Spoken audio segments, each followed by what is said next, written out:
சிவராத்திரி. திடம் திரவம் வாயு என்றே பொருள்நிலை மூன்றே மூன்று.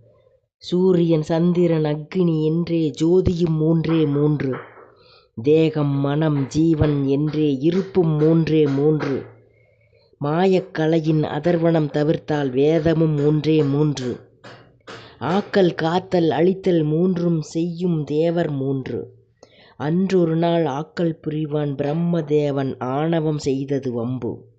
மூவரில் நானே முதல்வன் என்றே மொழிந்த பிரம்மனைக் கண்டு நகைத்தது விஷ்ணு.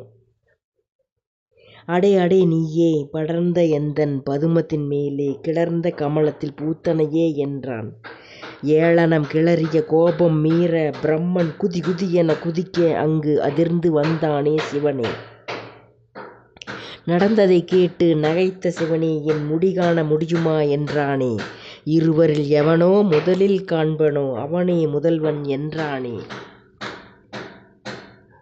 ஒத்துக்கொண்ட பிரம்மனும் வரதனும் மேல்கீழாக அலைந்தனரே.